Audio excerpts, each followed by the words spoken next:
तो आज मैं आपको एक अनोखी रहस्यमय कहानी सुनाऊंगा। अगर आप चैनल पर नए हैं तो अभी सब्सक्राइब कर ले तथा कहानी पूरा देखें। अंत में एक अनोखा रहस्य छुपा है। धन्यवाद। तो सुनिए।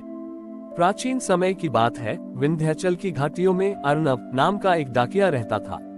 उस समय संदेश पहुंचाना बहुत कठिन कार्य था, पर अर्णव की एक निष्ठा थी। वह दुर्गम पहाड़ियों और घने जंगलों को पार करते हुए चिट्ठियां पहुंचाता था। अर्णव का एक नियम था, वह हर सुबह निकलने से पहले एक पुराने सूखे कुएं के पास रुकता और अपनी डाक की थैली को जमीन पर रखकर उस कुएं को प्रणाम करता। गांव वाले उसका मजाक उड़ाते, अर्णव, लोग मंदिरों और मूर्तियों को प्रणाम करते हैं, तो इस अंधे और सूखे कुएं को क्यों पूजता है? अर्णव कहता, इस कुएं की गहराई मुझे महादेव की याद दिलाती है। जैसे इस कुएं में जल नहीं पर शांति है, वैसे ही महादेव भी वहां मिलते हैं जहां सब कुछ शांत और खाली हो। एक बार राज्य में भयंकर युद्ध छिड़ गया। सेनापतियों के गुप्त संदेशों को पहुंचाना बहुत जरूरी था। अर्णव को एक अत्यंत महत्वपूर्ण पत्र दिया गया जो पड़ोसी मित्र राज्य तक पहुंचाना था। रास्ते में उसे शत्रु सेना के सैनिकों ने घेर लिया। अर्णव अपनी जान बचाने के लिए उसी पुराने सूखे कुएं की ओर भागा और खुद को बचाने के लिए उसमें कूद गया। कुआं बहुत गहरा था, लेकिन अर्णव को चोट नहीं लगी।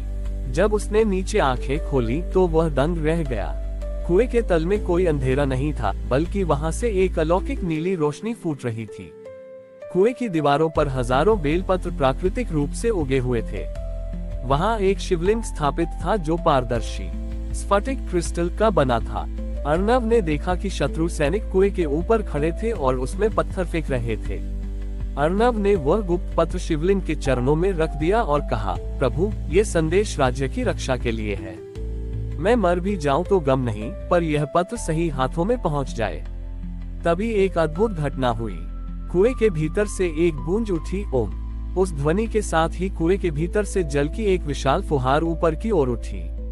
वह जल इतना शक्तिशाली था कि उसने कुएं के मुहाने पर खड़े शत्रुओं को पीछे धकेल दिया और अर्णव को उस जल की लहर ने उठाकर सीधे कुएं से बाहर सुरक्षित स्थान पर पहुंचा दिया। हैरानी की बात यह थी कि अर्णव के हाथ में अब वह पत्र नहीं था, बल्कि उसकी जगह महादेव का एक रुद्राक्ष था। जब अर्णव मित्र राज्य के राजा के पास पहुंचा तो राजा ने बताया कि उसे वह संदेश पहले ही मिल चुका है।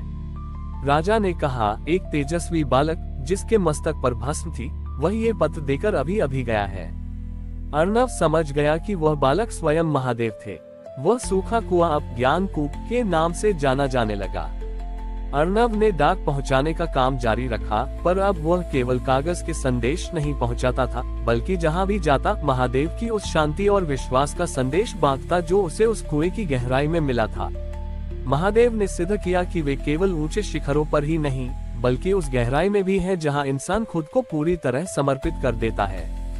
अर्णव अब साधारण डाकिया नहीं रहा था, लोग उसे महादेव का दूत मानने लगे थे। लेकिन इस ख्याति के साथ एक नई परीक्षा भी आई। जिस राजा के पास महादेव स्वयं संदेश लेकर पहुंचे थे, उसके मन में ये लालसा जाग उठी कि वह उस ज्ञानकूप कुएं पर अपना अधिकार कर ले। राजा ने सोचा कि यदि वह उस कुएं के स्फटिक शिवलिंग को अपने महल के मंदिर में स्थापित कर लेगा, तो महादेव सदैव उसके वश में रहेंगे। राजा अपनी सेना लेकर उस सूखे गांव पहुंचा। अर्णव ने राजा को रोकने का प्रयास किया और विनती की, महाराज, महादेव किसी की निजी संपत्ति नहीं है। वे इस कुएं की गहराई में इसलिए हैं क्योंकि यहाँ शांति है, वैभव नहीं। पर राजा ने अहंकार में अर्णव को एक ओर धकेल दिया और अपने सबसे शक्तिशाली सैनिकों को कुएं में उतरने का आदेश दिया। जैसे ही सैनिक कुएं के भीतर उतरे, उन्हें वहां न तो नीली रोशनी दिखी और न ही स्फटिक शिवलिंग। उन्हें वहां केवल अंतहीन अंधेरा और जहरीले सांप दिखाई दिए।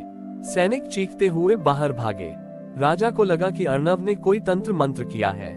उसने क्रोध में आकर आदेश दिया, इस कुएं को मिट्टी और पत्थरों से भर दो। अगर यह मेरा नहीं हो सकता तो इसे कोई और भी नहीं देख पाएगा। हजारों मन मिट्टी और भारी पत्थर उस कुएं में डाल दिए गए। अर्णव फूट फूट कर रोने लगा। उसे लगा कि उसके प्रभु का स्थान सदा के लिए बंद हो गया। वह रात भर उस बंद कुएं के ऊपर बैठकर रोता रहा और अपने आंसुओं से उस मिट्टी को भिगोता रहा। तभी आधी रात को एक चमत्कार हुआ। कुएं के भीतर से एक ऐसी कंपन वाइब्रेशन उठी कि पूरी धरती हिलने लगी।